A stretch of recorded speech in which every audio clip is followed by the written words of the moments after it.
জুলাই গণ অভ্যুত্থানে পরে সংস্কার, বিচার ও নির্বাচনের ইস্যুতে আমরা সরকারকে সর্বাত্মক সহায়তা করেছি। জাতীয় ঐক্যমত্য কমিশনে দীর্ঘ আলাপচারিতায় অংশ নিয়েছি, কিন্তু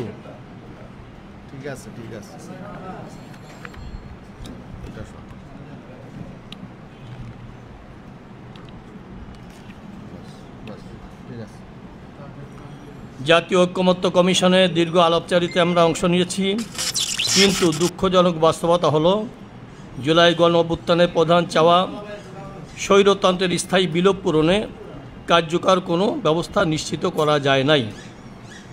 জুলাই সনদে গুরুত্বপূর্ণ বিষয়ে ঐক্যমত্য হয় নাই। যেসব বিষয়ে ঐক্যমত্য হয়েছে সেগুলোর আইন ভিত্তি নিয়ে টানাপোড়েন এখনও শেষ হয় নাই। ফ্যাসিবাদের সাথে জড়িতদের বিচারে ধীরগতি ও স্বল্প মাত্রা হতাশা তৈরি করেছে।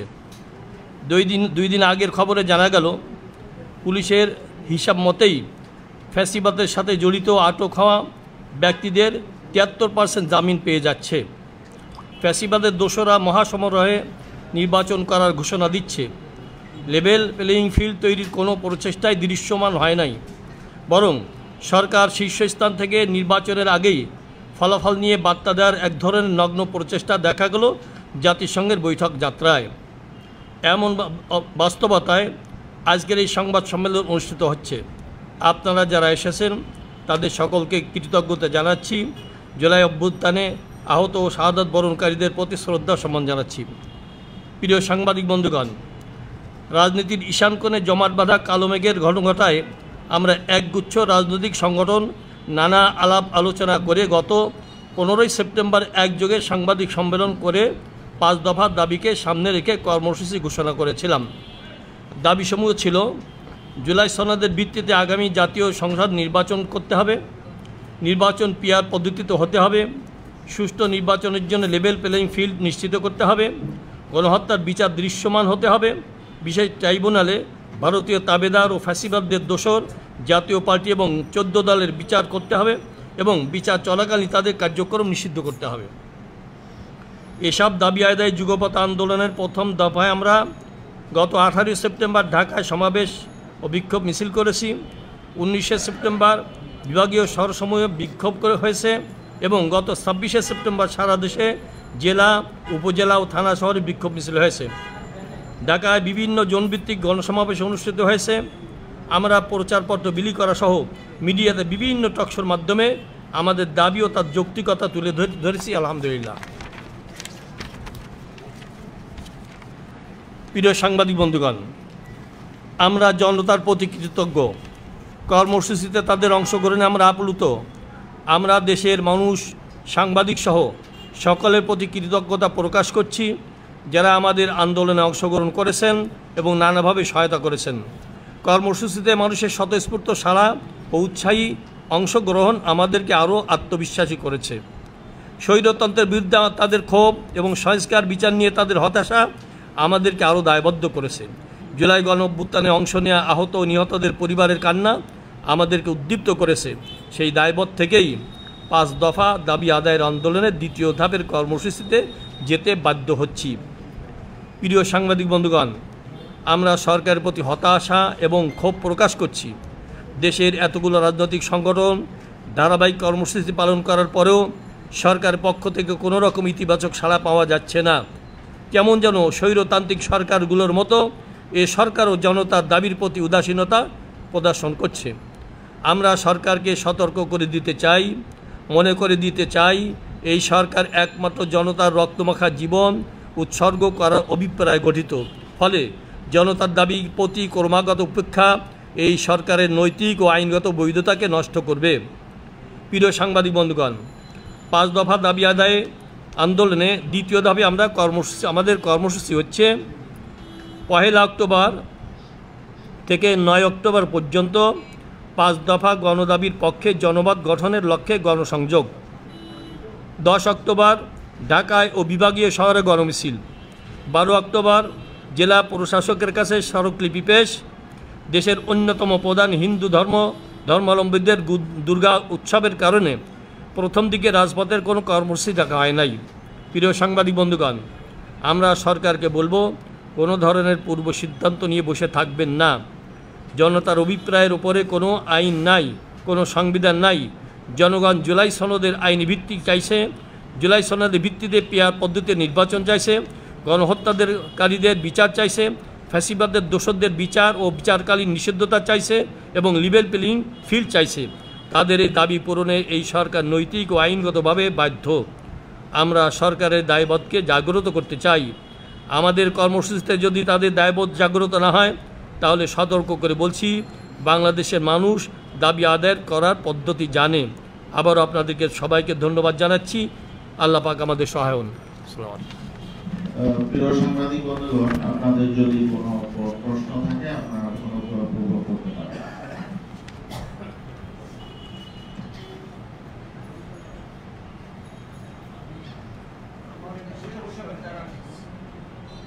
আপনাদের এই 5 দফা দাবি যদি বাস্তবায়ন না হয়, তাহলে কি আপনারা নির্বাচনে অংশ নেবেন কি নেবেন? একটা প্রশ্ন। 2 নম্বর হচ্ছে যে আপনারা যে সব একবারে সংগঠন একসাথে আপনারা যোগ করেছেন, তারা ঐক্যবদ্ধ কোনো আন্দোলনে যাবেন। যে প্রথমত আমরা যে 5 দফা দাবি জানিয়েছি, এটা এই সরকারের অঙ্গীকার ছিল। আমরা চাই না এই সরকার ব্যর্থ হোক, তারা তাদের অঙ্গীকার পালন করুক, বাস্তবায়ন করুক, এটাই আমরা চাই। অতএব এই অঙ্গীকার বাস্তবায়ন না হলে সুষ্ঠু নিরপেক্ষ নির্বাচন হবে না, এটাই আমরা আশঙ্কা করি। আমরা চাই সুষ্ঠু এবং গ্রহণযোগ্য উৎসবমুখর একটা নির্বাচন। আর নির্বাচনে যাব কি যাব না এই সিদ্ধান্ত নেওয়ার সময় এখনো হয়নি।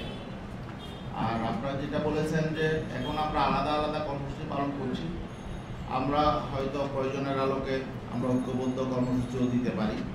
সেটা নির্ভর করবে সরকারের আচরণের উপরে, পরিবেশ পরিস্থিতির উপরে। সরকার থেকে বলা হচ্ছে যে ফেব্রুয়ারি নির্বাচন, এর মধ্যে আপনারা ইসলামিক দলগুলো আছেন, আপনারা দাবি জানাচ্ছেন সরকারের। এখন পর্যন্ত নির্বাচনের পরিবেশ কেমন লাগছে? ফেব্রুয়ারি নির্বাচন হয়, পরিবেশ কেমন লাগছে? নির্বাচনের জন্য যে পরিবেশ দরকার সেটা এখনো নাই। এই জন্যই তো আমরা লেভেল প্লেইং ফিল্ড চাচ্ছি। আমরা মনে করছি যে দেশের আগে যেমন অবস্থা ছিল এখন সে থেকে ভিন্ন কোনো অবস্থা নেই। অতএব বিগত দিনে নির্বাচনগুলো যেমন হয়েছে, সামনে লেভেল প্লেইং ফিল্ড ছাড়া এবং আমাদের যে দাবিগুলো আছে এই দাবিগুলো বাস্তবায়ন ছাড়া যদি নির্বাচন হয়, তাহলে ঠিক আগের মতো নির্বাচন হবে। এমন যেন তেন নির্বাচন, প্রহসনের নির্বাচন বা কালো টাকা শক্তি যে নির্বাচন প্রভাবিত করবে এমন নির্বাচন তো আমরা চাই না। আমরা চাই জুলাই অভ্যুত্থান যে কারণে হয়েছে, রাজনীতিতে গুণগত পরিবর্তন হোক এবং একটা সুষ্ঠু, গ্রহণযোগ্য, ক্রেডিবল একটা নির্বাচন হোক।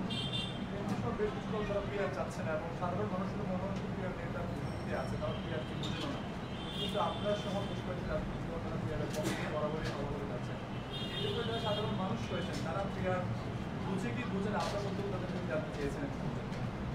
না, পিয়ারের বিষয় নিয়ে আপনারা দেখেছেন কয়েকটা সংস্থা জনমত জরিপ করেছে।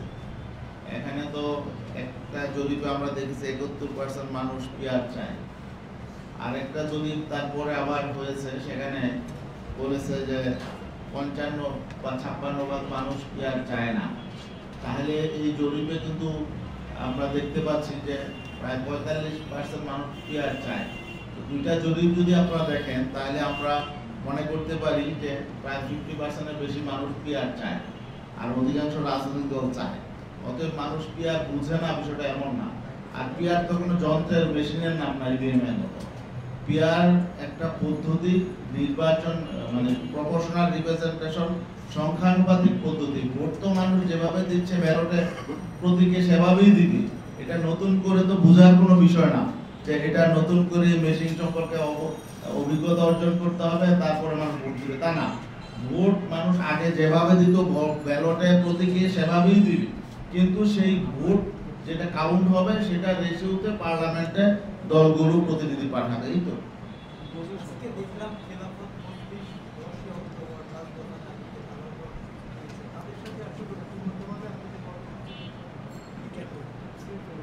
না, আমরা তো শুধু খেলাফত মজলিস না, 7টা রাজনৈতিক দলই আমরা অভিন্ন কর্মসূচি দিচ্ছি। 15ই সেপ্টেম্বর যেমন আমরা 7টা দল অভিন্ন কর্মসূচিতে মাঠে নেমেছিলাম, এবারও আমরা দ্বিতীয় ধাপেও আমরা 7টা দল কর্মসূচিতে মাঠে নামছি। এর বাইরেও অনেকে আমাদের এই কর্মসূচিতে সমর্থন করছে। নির্বাচনের জাতিসংঘের সফরে নির্বাচনের আগেই ফলাফলের বার্তা নিয়ে একটা বিষয় আপনাদের এখানে উল্লেখ করা হয়েছে, আসলে এই বিষয়টা যদি স্পষ্ট করে বা এখানে জাতিসংঘ হলো একটা রাষ্ট্রীয় সফর, সরকার 3টা রাজনৈতিক দলের 6 জন প্রতিনিধিকে নিল, এটা কোন বিবেচনায়?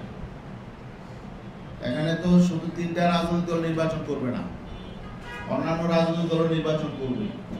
অতএব সরকার নিজের থেকেই 3টা রাজনৈতিক দলকে প্রায়োরিটি দিয়েছে। এটার বার্তা তো জনগণের মধ্যে, প্রশাসনের সব জায়গায় চলে গেছে। আমরা এই বিষয়টাই উল্লেখ করেছি। সরকারের উচিত না এমন কোনো কাজ করা যে কোনো রাজনৈতিক দলকে সেখানে প্রায়োরিটি দেওয়া অথবা কোনো রাজনৈতিক দলের পক্ষে অবস্থান করা, এটা তো ঠিক না।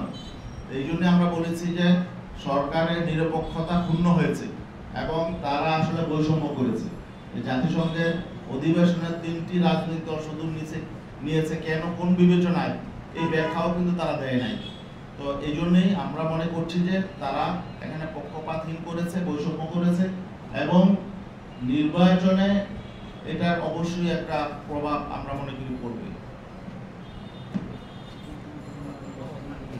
আমরা আরেকটা বিষয় বলতে চাই, যে জামাতে ইসলাম সহ অন্যান্য ইসলামিক দলগুলির সাথে আপনারা জোট করেছেন।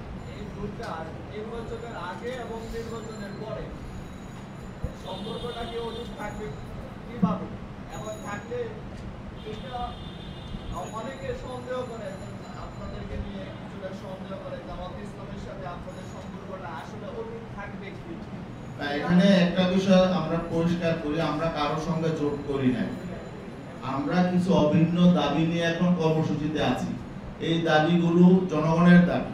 জনগণ এবং যারা জুলাই অভ্যুত্থান করেছে তারা রাষ্ট্র সংস্কার চেয়েছে, রাষ্ট্র মেরামত চেয়েছে এবং সেই জন্যই কিন্তু সংস্কার কমিশন হয়েছে, ঐক্যমত কমিশন হয়েছে। এখন যদি জুলাই সনদ বাস্তবায়ন না হয় তাহলে তো আসলে আমাদের জুলাই বিপ্লবটাই আসলে ব্যর্থ হবে। আমরা ব্যর্থ হতে দিতে চাই না। আর আপনি যে বলেছেন জামাতে ইসলামের সাথে আমাদের জোট হয় নাই, আমরা কিছু ইস্যু নিয়ে এখন আন্দোলন করছি এবং আগামী জাতীয় সংসদ নির্বাচনে জনগণ চায় হলো দেশপ্রেমিক এবং ইসলামপন্থী শক্তি তারা ঐক্যবদ্ধ থাকুক। সে আলোকে হয়তো আমাদের নির্বাচনে একটা সমঝোতা হতে পারে। ধন্যবাদ সবাইকে।